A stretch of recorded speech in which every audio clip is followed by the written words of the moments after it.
Si de algo saben las abejas, es de flores. Hay de todo tipo y para todos los momentos. Lo importante no es solo su color, tamaño o forma, sino lo que hace sentir cada una. Y para esos sentimientos trabajan. Igual que el Banco Central, que trabaja para hacer florecer la economía y que sientas estabilidad. Para ese sentimiento de tranquilidad, para ese sentimiento de crecimiento y desarrollo, para que la primavera llegue a todos los sectores y los planes de muchos den grandes frutos. Banco Central de la República Dominicana, 75 años trabajando por una estabilidad que se siente. Jessica realizó su sueño ecoturístico con la ayuda de Expo Fomenta Pymes Banreservas. Para ella trabajan Andresito y Julia, junto a otros habitantes de la zona. Los clientes de Jessica desean tanto aprender a surfear que Raquel llevó la escuelita que soñó a ser una hermosa realidad. Le pueden preguntar al piloto Luis Manuel, a quien le asignaron una nueva ruta de vuelo. O a Pilo, que ya sabe por dónde se le entra el agua al coco.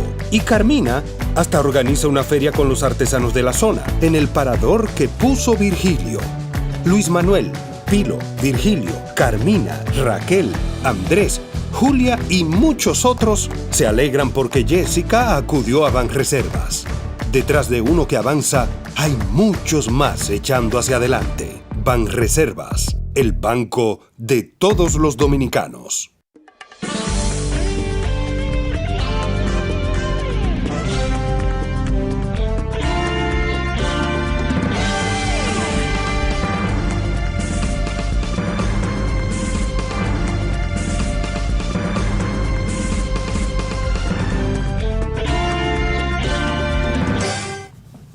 Muy buenas tardes, amables televidentes. Bienvenidos a su cita diaria crepuscular y nocturna en Teleimpacto, que es al final de la tarde despidiendo el sol y comenzando la noche. Ponga su caridad en buenas manos. Apoye el Patronato de Lucha contra el Cáncer de Villa González Incorporado, una genuina institución de servicio al prójimo más carenciado. Gente muy humilde, afectada una familia de estas rurales, sin activos rurales, válgala, o urbanos también, que puedan tener propiedades, etcétera, que puedan convertir en efectivo. Entonces, esta enfermedad, el cáncer, una enfermedad catastrófica como es llamada, es muy exigente su tratamiento. Solo instituciones como estas, que pueden alargar esos o ampliar dar mucha asistencia con los pocos recursos que puedan tener, porque es una administración sin fines de lucro.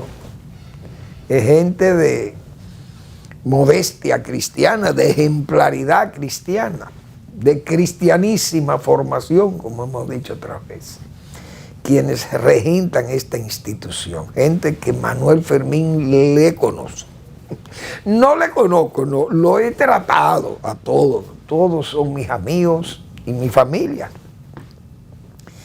Y es gente integérrima, verdaderamente gente de servicio. Y entonces, servirle al prójimo es un mandato de Dios, de Jesucristo.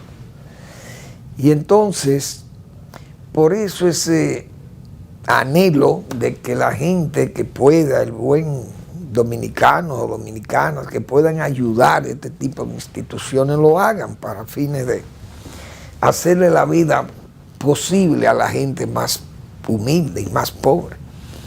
809-443-8010. El Hogar Escuela Santo Domingo Sabio también es otro espacio para usted poner su caridad en las manos de los salesianos de la Iglesia Católica, gente de las manos de Dios. gente que van a formar jóvenes que pueden ser atraídos o son atraídos por la delincuencia. La delincuencia los atrapa, y los convierte en máquinas del crimen, mientras que los salesianos lo convierten en ciudadanos de bien para el país. Avenida Independencia, casi esquina Avenida General Gregorio Luperón en Santo Domingo. Bien. Pedro, quédate. Esa fue la expresión más sonada en España, yo creo, en el fin de semana, con los socialistas de España. El Partido Socialista de España es un partido muy sui generis, porque es que esa gente tiene una forma de hacer política que yo no entiendo ni siquiera los españoles, porque eso es un partido que atrapa todo lo que llegue con fines de permanecer en el poder. Por lo menos el señor Pedro Sánchez. El PSOE se distinguió por ser un partido de izquierda.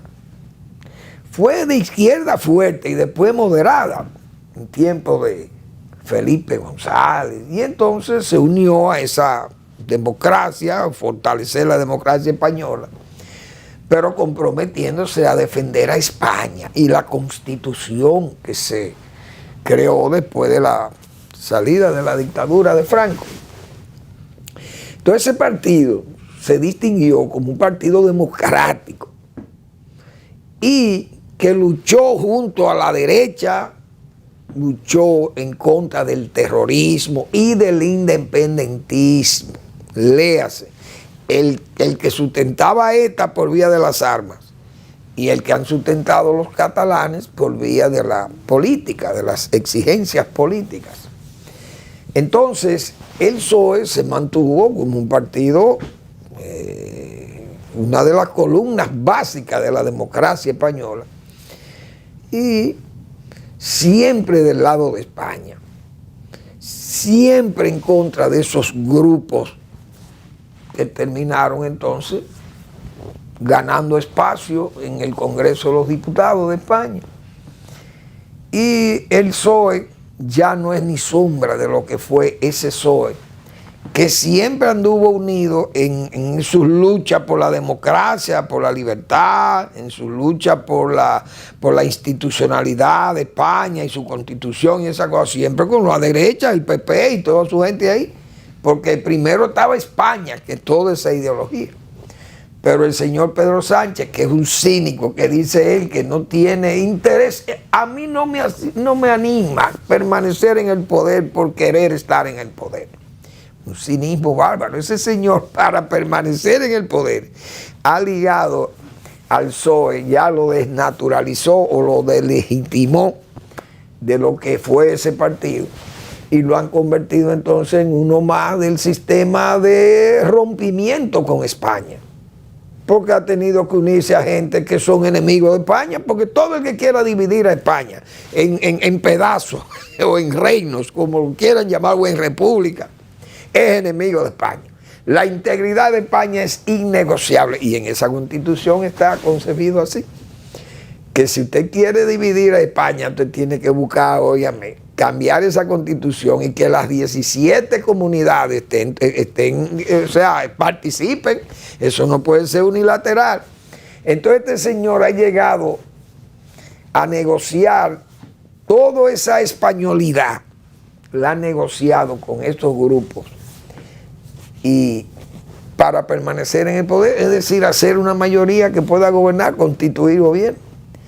Y eso es lo que ha hecho Pedro Sánchez. Pero en esta situación que se le ha presentado con este asunto de la corrupción en que supuestamente está involucrada su mujer, entonces Mano Limpia es un colectivo de derecha ultraderechista.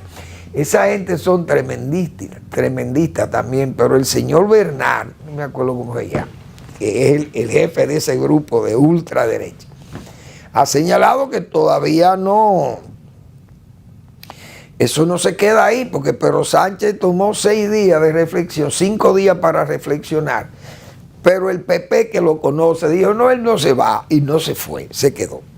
tacticismo electoral.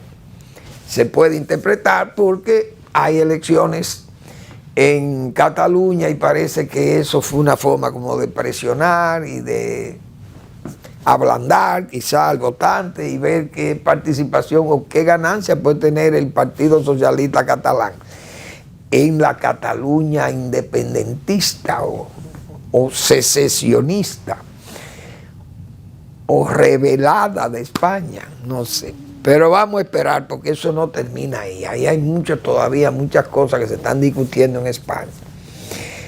Y esa concesión a Marruecos del Sahara español, lo que fue el Sahara español o Sáhara español. Pero entonces se han puesto a Argelia, entonces un país amigo de España, lo han puesto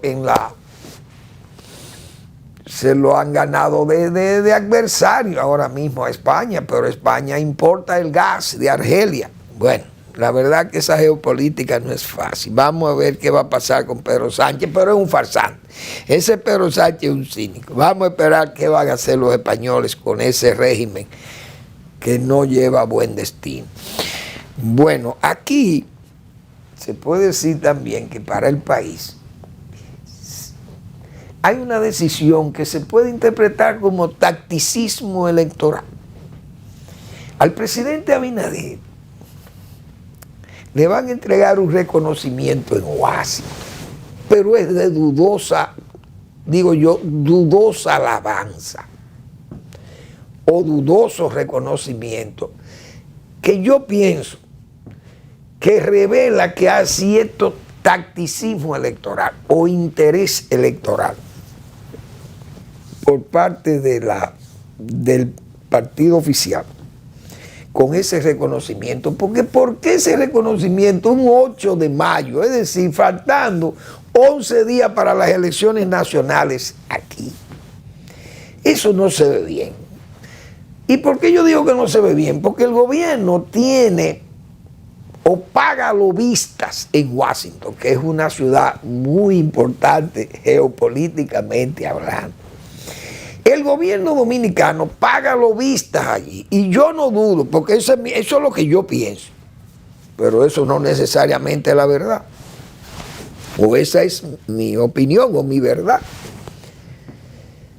Yo pienso que algún lobista de esos que paga el gobierno dominicano o quiere, como se dice, ganarse el pago, se comprometen a conseguir ese premio porque los lobistas consiguen eso. Para eso que son los lobistas en el Congreso, en los clubes más importantes de Washington, los corresponsales de los periódicos y todo.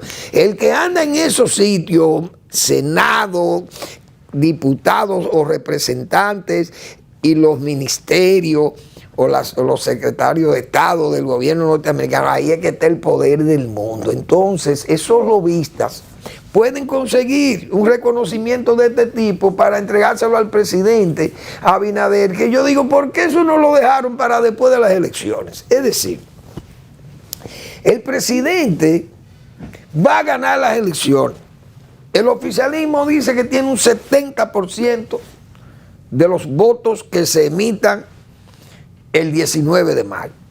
Pues yo pienso que el presidente debió esperar, o quienes le van a entregar ese premio, para que la gente no pensara eso, o para que nosotros no pensáramos eso, debieron esperar que el presidente ganara, y eso todavía era más bonito, y se coronaba al presidente con ese premio del Consejo, vamos a ver cómo que se llaman esta institución, Consejo de las Américas. Parece que eso es de la OEA, no sé, el Consejo de las Américas. Yo pensaba que eso era de la OEA. El Consejo de las Américas se prepara para honrar al presidente Luis Abinader con el prestigioso premio Chairman's Award for Leadership in the Americas, según informó Eric Farnsworth, vicepresidente del Consejo de las Américas. Esta distinción, reservada para funcionarios electos democráticamente que han destacado por su compromiso excepcional con el hemisferio occidental será entregada durante las 54 conferencias o la 54ª conferencia sobre las Américas en la Organización de Estados Americanos, Washington, D.C., el 8 de mayo próximo. Andrés Gluski, presidente de la Junta Directiva del Consejo, también presidente de la Corporación AES, tendrá el honor de entregar el galardón al mandatario dominicano. Ahí está la gente de AES. ¿Buscan algún contrato? ¿Qué buscan? La verdad que, señores, si ese premio se da a los demócratas, a los que ganan elecciones democráticamente, repito, ¿por qué no esperar que el presidente gane ahora, que apenas faltan 11 días, para que le entreguen ese premio al presidente? Eso se ve como arreglado. Por lo menos así es que yo lo veo. Eso se ve como un premio arreglado. Vamos a entregarle esto al presidente 11 días antes de las elecciones. Porque un premio que se le debió entregar al presidente Abinader hace 3 años probablemente. Era mejor que se lo entregaran hace 3 años, cuando él ganó sus elecciones limpiamente. Y ahora gana limpiamente sus elecciones, pues entréguenle su premio. Excelente, ganó en su reelección limpiamente, sin obstáculos, sin crear una situación anómala a la democracia, sin cuestionamientos. Óigame, y el presidente hubiera salido robustecida su figura, pero hecho antes se ve electorero eso. Y que me perdonen, pero ahí tiene que haber un lobista de esos que pagan desde aquí, que se comprometió a conseguir, aunque fuera ese premio para el presidente. No me salgo yo de ahí, porque es que aquí uno se conoce y sabe por dónde que le entre el agua al coco, como se dice vulgarmente. Y más, señores, porque aquí se ha hecho tabla rasa, se puede decir, con todos los valores políticos de este país. Aquí, con lo que ha pasado en todo este mestizaje político que se ha creado con la política, vamos a llamarle electoral dominicana, porque esto no se había visto. Este desmadre que ha habido entre los políticos, tanto de la oposición como algunos que se han ido del gobierno también, porque algunos han salido del gobierno y de las alianzas que hay en el gobierno y se han inscrito en los partidos de oposición. Se han dado casos, mínimos, escasos, pero los hay.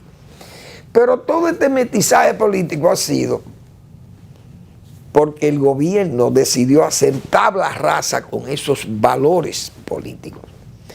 Y comenzó a sonsacar gente, como se vio con los alcaldes. Más de 75 alcaldes de la oposición fueron sonsacados, como se dice. Fueron llevados al área oficial.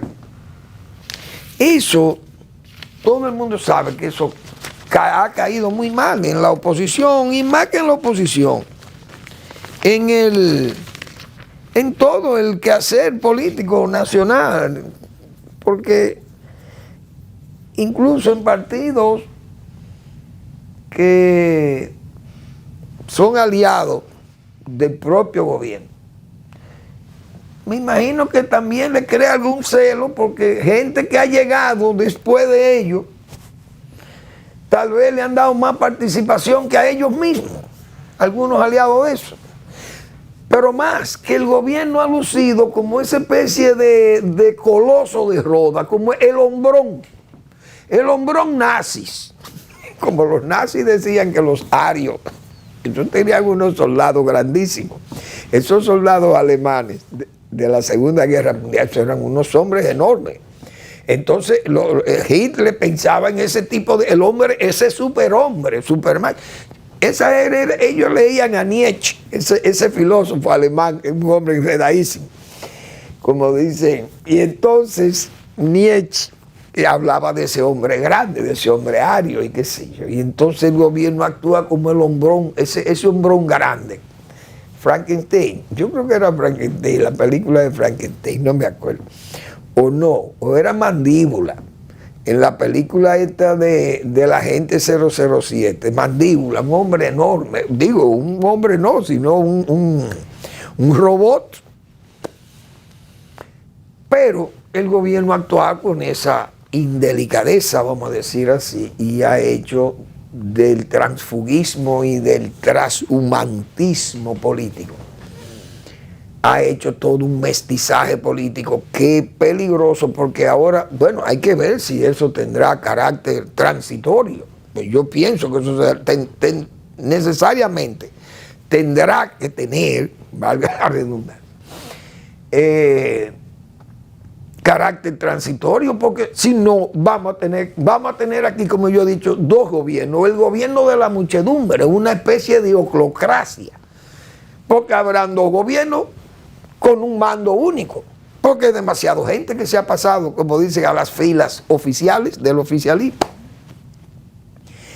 Pero, ¿qué es lo que yo he visto en todo esto? Lo feo de esto es que ese mestizaje ha dejado un mal sabor, porque lo que ha creado como una especie de indulgencia política. Las indulgencias, todo el mundo sabe que el movimiento cismático más grande que se dio en la Iglesia Católica fue precisamente por las indulgencias de los papas. Ese fue el argumento que tomó Lutero, Martín Lutero, para crear ese cisma de la Iglesia Católica, porque esas indulgencias, eso se convirtió en un negocio vulgar en el Vaticano, quitando pecados, como se dice, a cambio de dinero. Y en este caso, aquí se está llevando todo lo que era delincuencial en el PLD y en la oposición, cuando llegan a la esfera oficial, quedan lavados, quedan limpios. Es decir, gente que fue acusada de narcotraficante o de lavadores y qué sé yo, y delincuentes, pero no delincuentes porque le robaban al Estado o le robaron al Estado, sino delincuentes porque cometieron fechorías sexuales y qué sé yo, de muchísimos tipos.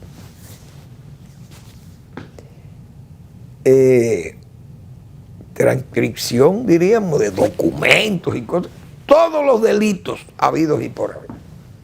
Entonces esa gente han llegado al oficialismo y quedan lavados, quedan limpios. Porque hay que ver, señores, hay que ver la gente que ha sido asimilada por el gobierno y que ya como en una suerte de indulgencia, esa gente quedan limpios. Por eso he dicho, han hecho tabla rasa con todo esto, con los valores. Y hoy, eso es un mestizaje que hay en esa área del oficialismo, que ahí hay muchos mansos y hay muchos cimarrones, señores. Eso es una cimarronada política lo que hay ahí, que me apena a mí ver todo esto, porque uno realmente no estaba acostumbrado, a ver esto, ni siquiera en los tiempos de Balaguer, porque Balaguer no había dinero para comprar al PRD, porque que ese partido no se vendía. Los PRDistas no se le vendían a Balaguer. Y Balaguer le podía ofrecer de todo y no se vendían. Pero Balaguer lo que podía ofrecerle cargos, pero no lo aceptaban los cargos. Hubo PRDistas que aceptaron cargos, pero sin renunciar a su militancia de partido político, que es el PRD en esa época. Ese PRD de Juan Bosch y el PRD de Peña Gómez. Pero esto se ha convertido en un verdadero, un tigrismo político. Esto es una barbaridad. Y cuando uno ve estas cosas y este premio, por eso es que asocio estas cosas con ese premio al presidente, esa gente de Washington saben de todo este mestizaje, de todo este tigrismo político que hay en la República Dominicana. Yo no niego que el presidente pueda o califique para un premio de ese tipo, pero yo creo que hay que ponerse primero, como dicen, hay que lavar toda esta suciedad, todas estas cosas que verdaderamente afean el proceso político. Y más, yo he dicho muchas veces aquí, este gobierno no se ha auditado, y cuando este gobierno lo auditen, aquí van a aparecer muchísimas cosas, porque es que el presidente no tiene control de todo este enjambre de gente que está administrando sin controles. Y eso, cuando realmente se audite este gobierno, van a aparecer muchísimos macos. Verbigracia. Mariano Germán ha hecho una denuncia, que es prácticamente una denuncia querella. Si esto lo formalizan, es una denuncia querella. Es decir, el ingeniero Mariano Germán de la Fuerza del Pueblo han denunciado que la circunvalación de Asua ha costado 6.600, no me acuerdo cuántos millones, vamos a ver si fueron anotados por aquí, 6.638.47 millones de pesos costó la circunvalación de Asua. Él dice que esa carretera no debió costar más de 3.600 millones de pesos a los precios de hoy. Que ahí hay un robo de más de 3.000 millones de pesos, de 3.300 millones de pesos. Todavía esa denuncia se hizo el sábado, si mal no recuerdo, o el viernes, pero todavía el gobierno no ha respondido a eso. Y eso es una denuncia gravísima que tiene que ser aclarada. Porque esta gente han dado detalles de esa obra, el costo por kilómetro y el costo por kilómetro de carril. Y comparado con todas las últimas carreteras que se han construido en el país, están muy por debajo, 5 o 6 veces el precio, por debajo del precio de esta carretera circunvalación de Asua. Es decir, un kilómetro cuesta 56 millones de pesos y en esta 255 millones de pesos un kilómetro de esa carretera. Eso es una denuncia muy grave, porque ese tipo de hecho delictivo, si el gobierno se ha pasado 4 años diciendo que no hay corrupción de esos niveles, porque corrupción eso es sistémico, hemos dicho aquí, y tal vez en educación hubo derroches y pérdidas muy altas, porque vimos, por ejemplo, en el Intran casi 1.300, 1.400 millones de pesos, y eso es una cosita, como se dice. En el Intran, que es un instituto más. Imagínense esa Duarte, que supuestamente se han gastado más de 20.000 millones de pesos en la Duarte, y usted no ve avances. Esa carretera Duarte, yo dije aquí que la Duarte, el metro, y esos teleféricos y todas esas obras no resisten una auditoría aquí, hemos dicho nosotros. El día que se audite el metro, óiganme bien, con todas esas compensaciones por propiedades que han tenido que ser intervenidas porque afectan el trayecto del eje del metro, y hay que compensar, hay que pagarle a la gente de las propiedades que han sido afectadas. Ustedes se imaginan lo que eso se presta a corrupción, pero nadie sabe nada de eso, eso no se ha auditado. Cuando eso se audite aquí, cuando el gobierno termine su gestión, aunque se prolongue 8 años, Danilo Medina pasaba lo mismo. Sus 4 años la gente votó con un 62% para reelegirlo, porque la gente ignoraba todas las cosas que estaban pasando. ¿Y qué ha pasado? Después que se abandonó el poder, que se auditó ese gobierno de Danilo Medina, miren la situación en que está, ahí están los hechos en la justicia. Pero eso va a pasar con este gobierno si no se audita con tiempo y el presidente puede cortar esas zonas que están dañadas, podridas, pero es que seguimos para adelante y mañana se van a saber esas cosas. 3.300 millones de pesos, no se sabe nada allí. Pero se auditó, por ejemplo, Monte Grande, no se sabe. Aquí se ha gastado 30.000 millones de dólares, según los expertos, que han sido tomados a préstamo a la bóveda extranjera. Pero no sabemos dónde están ubicados, a dónde se han utilizado toda esa masa de dinero.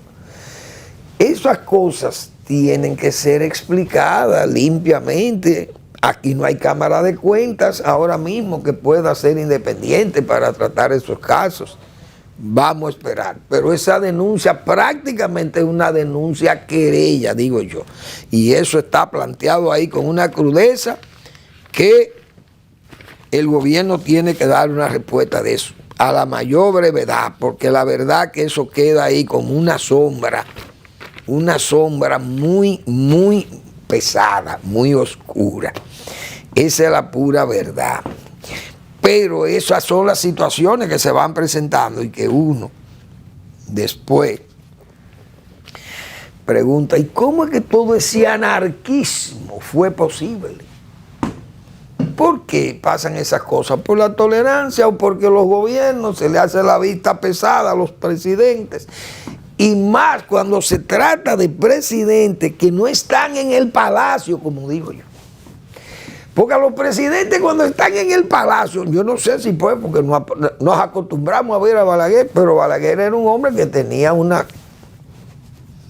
concepto de los bienes públicos, de su manejo, muy distinto a mucha gente.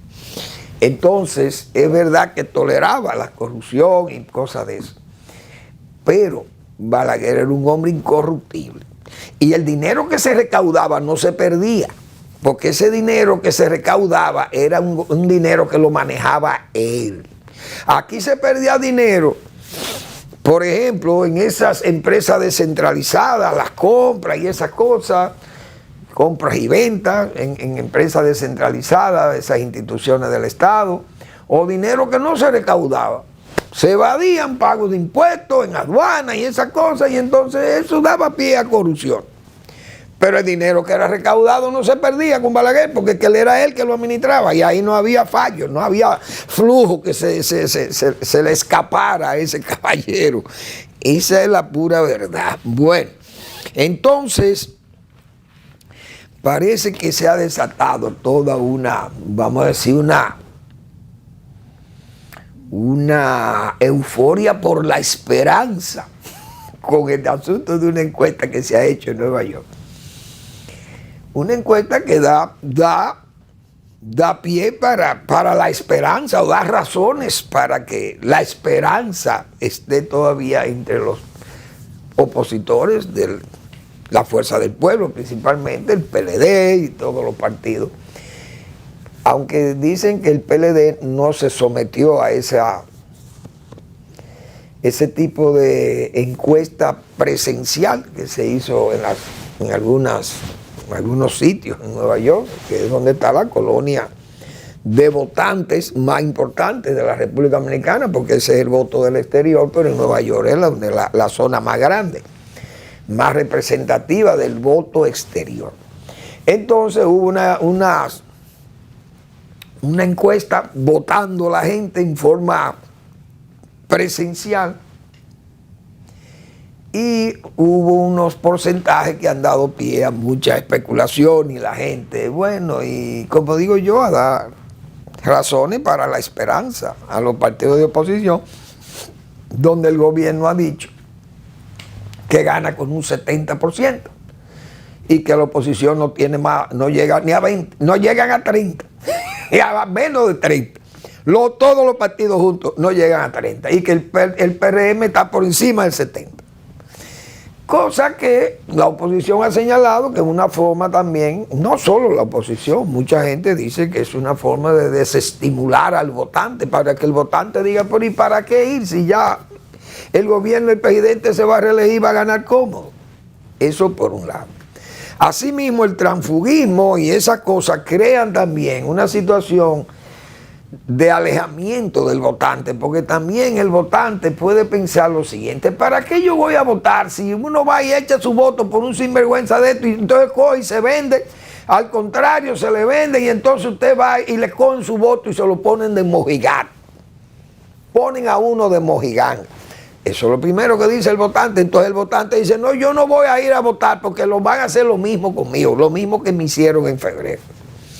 Entonces, la oposición dice que eso es una política que ha diseñado una estrategia o una táctica, qué sé yo, del gobierno o del oficialismo. Hay que llamarle tacticismo electoral, es la táctica, de crear esa impresión de que no es necesario ir a votar. Primero, porque si va a votar tu voto. O que si no, ¿para qué ir a votar si no es necesario? Porque el gobierno va a ganar cómodo. Entonces esta encuesta, por eso he dicho que ha levantado la esperanza, que siempre es lo último que se pierde. Y esos porcentajes fueron muy cerrados en Nueva York. En esa, amigo, es una encuesta, se puede decir, pírrica, mínima, porque no es como diríamos, una muestra tan significativa de lo que es el votante de esa urbe, porque no son mucha gente lo que fue a votar, y entonces tal vez se vea mucho más, o se le quiera sacar más filo de la cuenta. El presidente obtuvo 44.8% y Leonel Fernández 43.02%. Digo yo que razón para la esperanza. Y se puede pensar también que podría influir en el votante dominicano. Vamos a ver.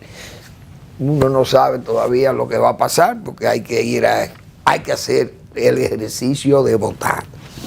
Si no hay voto, no hay forma de eso.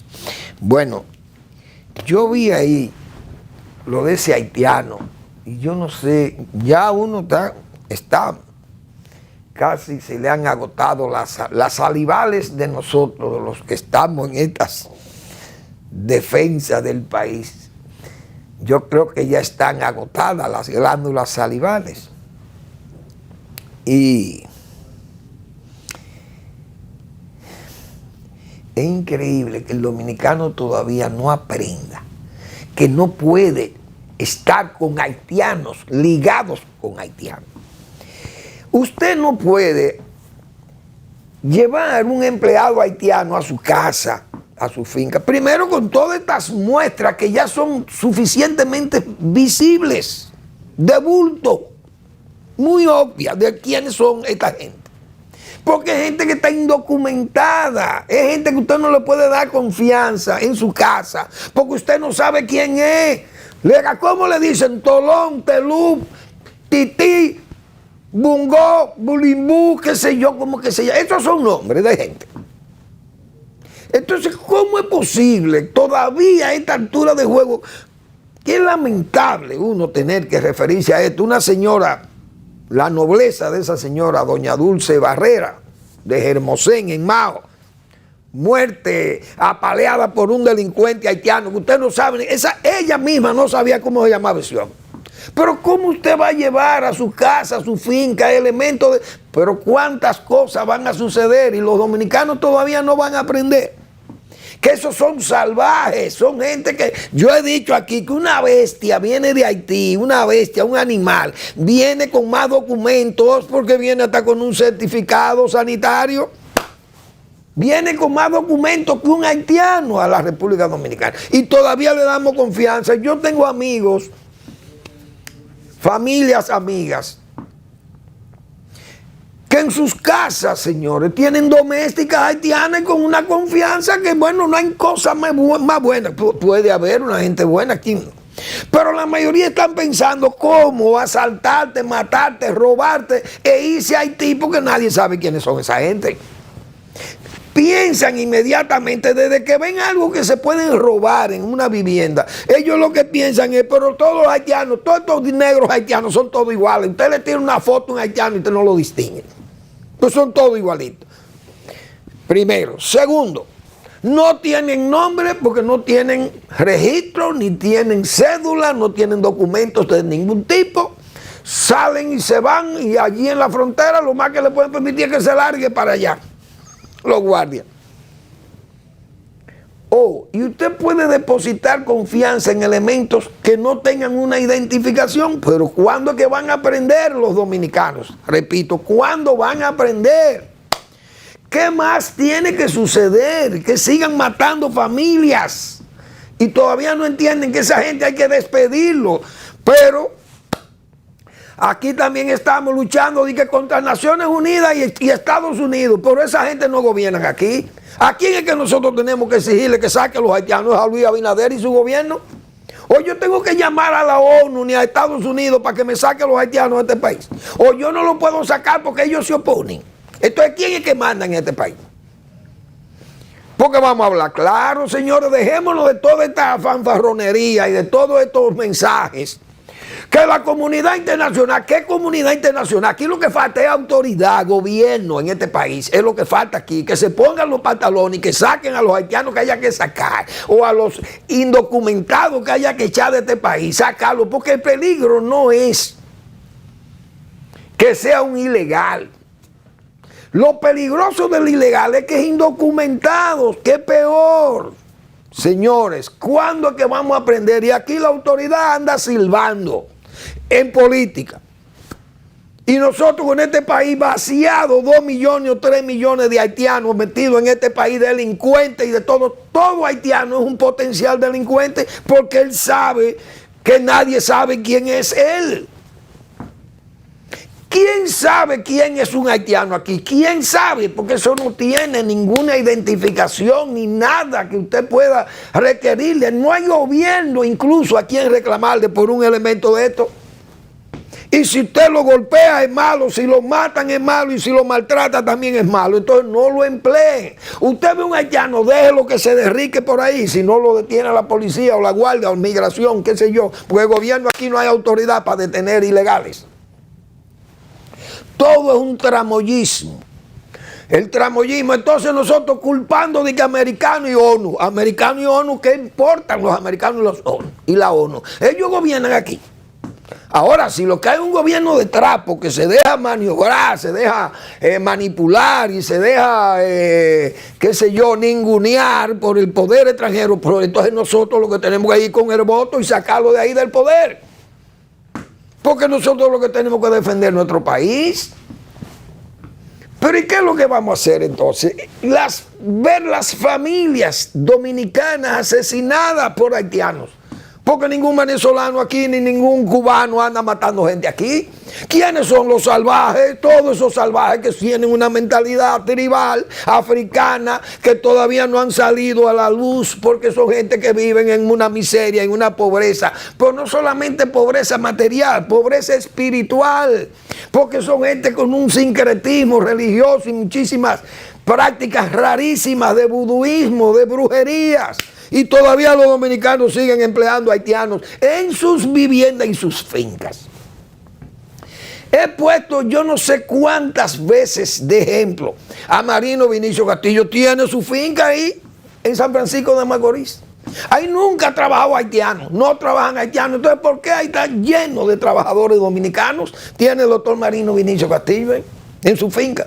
¿Y por qué le trabajan a él y a otros entonces no le quieren trabajar? Porque no le pagan ni lo atienden bien. Entonces Marino Vinicio Castillo atiende a sus trabajadores bien y lo tiene ahí. Y son gente que trabajan con la dignidad que debe trabajar un obrero del campo, un obrero agrícola asalariado. Eso es lo que está pasando. Entonces están asesinando a los dominicanos y a las dominicanas por robarle de que un elemento de esto le ve un reloj que brilla. Ya él piensa que es un oro que vale muchísimo dinero. Usted vende una cosecha, ya él piensa que el dinero usted lo tiene en la casa y que no lo lleva al banco. Pero si lo ve que usted lo lleva a la casa, se lo va a robar y lo va a matar, porque usted no sabe quién es esa persona. Pero no van a entender. Yo no sé qué es lo que vamos a tener que hacer los dominicanos para que no entiendan. Bueno, pobre país, la República Dominicana. No tenemos quien nos defienda. Increíble. Bueno, el 27 de abril se cumplieron 62 años y que se creó aquí la reforma agraria. El Instituto Agrario, jurídica e institucionalmente, se puede decir, se crearon, esa estructura jurídica se creó el 27 de abril del año 1962 por el licenciado Rafael Francisco Bonelli Fondet, presidente de la República. Y quiero destacar primero lo que es presidente de la República. Él fue el presidente del Consejo de Estado, y esto va para lo que hay en Haití, que hay un Consejo de Estado, pero ojalá que ellos funcionen, porque el de aquí funcionó, porque encontraron hombres como Rafael Bonelli, como Joaquín Balaguer. Balaguer en esa transición, maestro de la transición y de la prudencia y de la inteligencia para salir de ese fango, que no era fácil, porque aquí hay gente que se pone loca. Entonces, Balaguer tuvo que salir. O lo echaron del Consejo de Estado.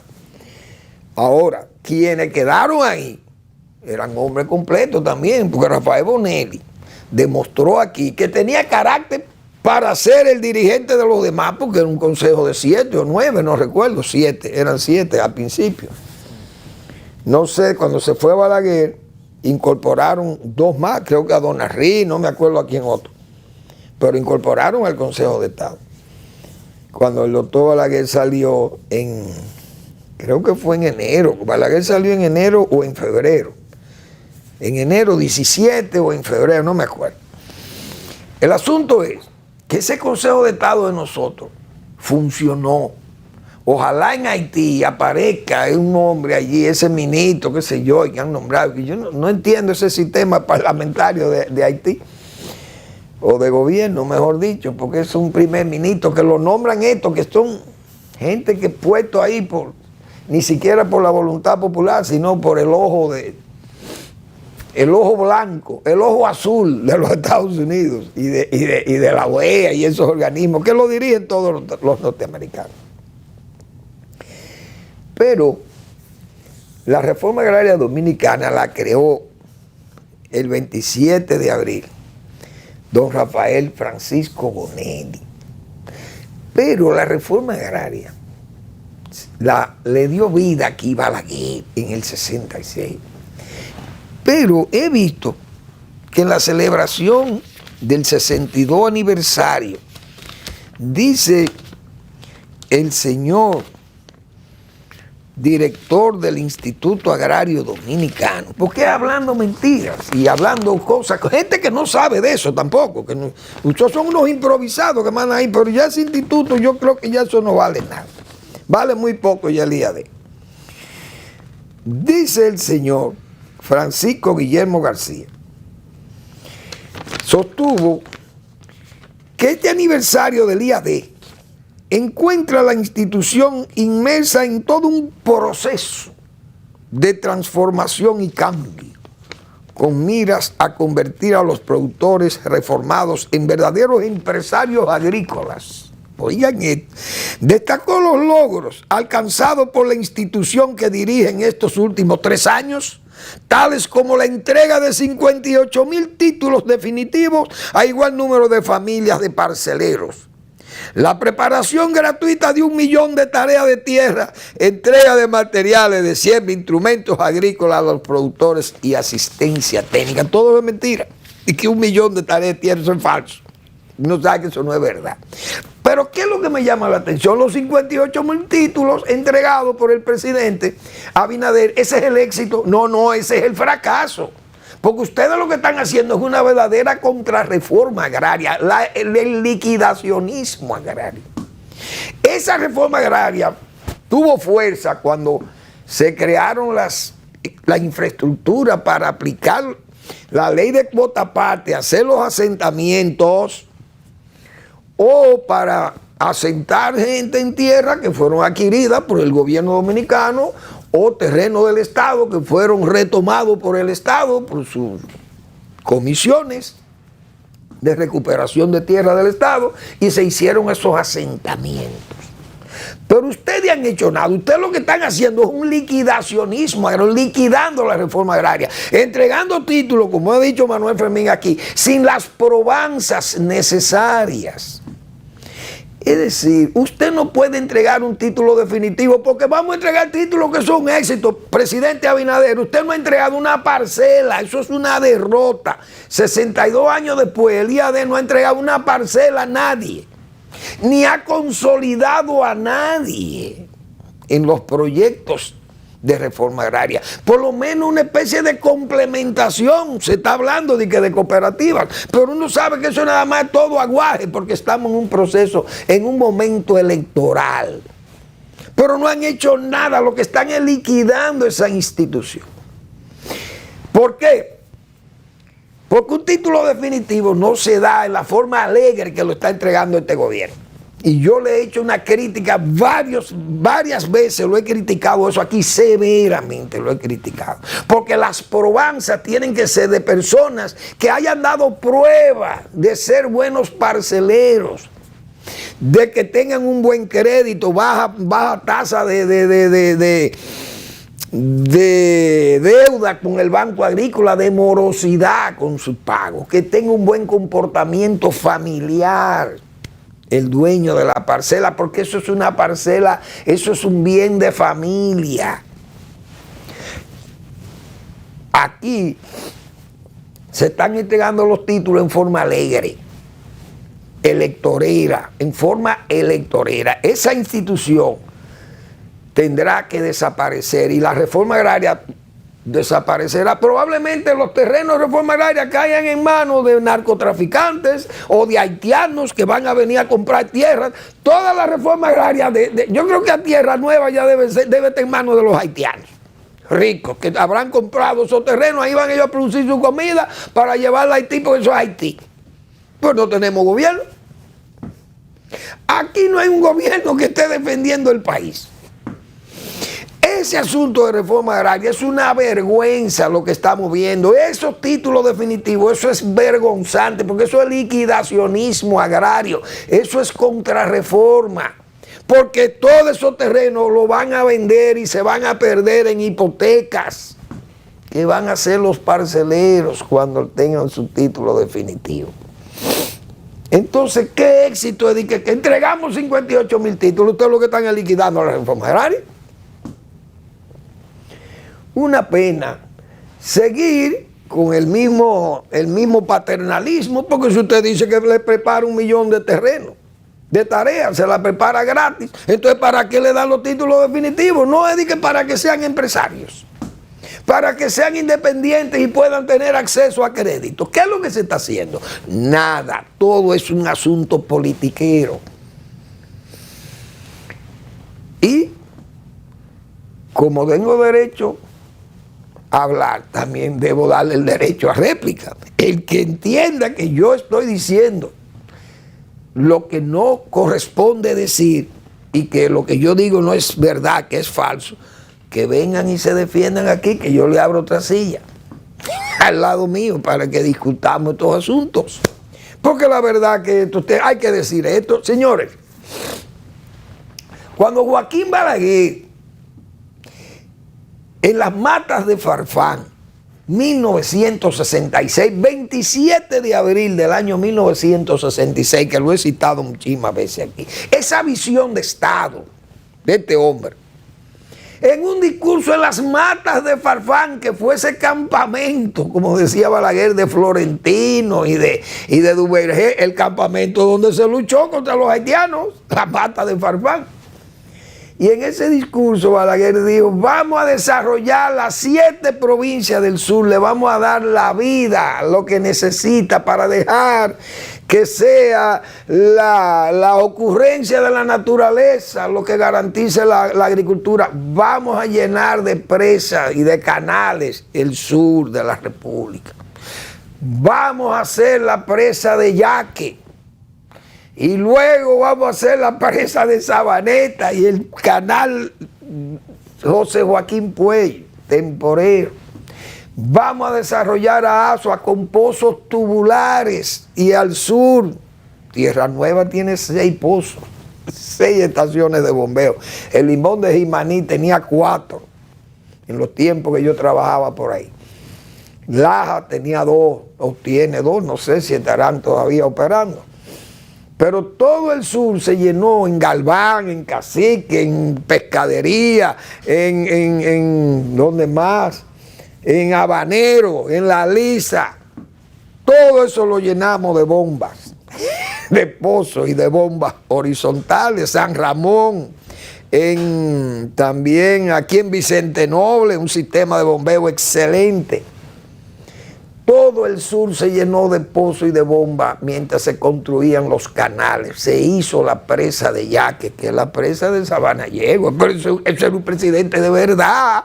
Ese era un presidente que lo que ofrecía en campaña lo cumplió todo, Balaguer.